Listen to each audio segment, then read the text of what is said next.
লতিফ সিদ্দিকী, আনিস আলমগীর সহ আওয়ামী কুশীলবদেরকে গ্রেফতার না করে তাহলে আমরা সরাসরি আন্দোলনের দিকে যাব। কারণ আমরা মনে করি সন্ত্রাসী সংগঠনের কোন নেতাকর্মী, কোন পৃষ্ঠপোষককে ময়দানে রেখে বাংলাদেশের স্বাধীনতা সার্বভৌমত্বকে টিকিয়ে রাখা সম্ভব না।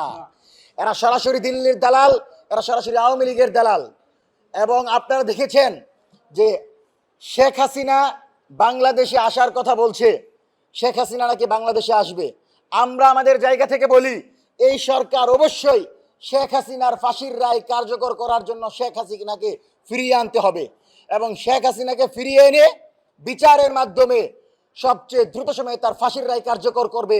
এটা বাংলাদেশের জনগণের দাবি, জনতার দাবি।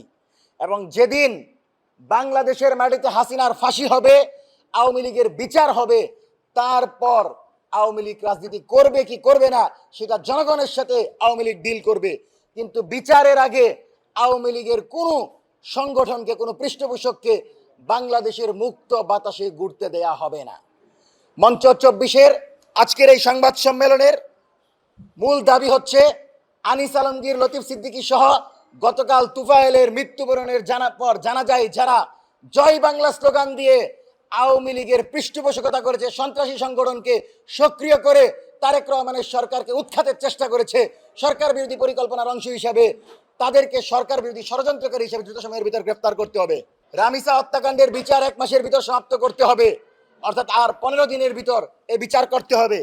তৃতীয়ত, ১/১১ যত কুশীলব এখনো ময়দানে ঘোরাফেরা করছে, যারা মিডিয়া ফেসিবাদের মাধ্যমে, মিডিয়ার মাফিয়া তন্ত্রের মাধ্যমে বাংলাদেশের জুলাই নেতৃবৃন্দকে প্রশ্ন করছে, ১/১১ অন্যতম কুশীলব মাহফুজ এবং মতিকে দ্রুত সময়ের ভিতর জবাবদিহিতার আওতায় আনতে হবে।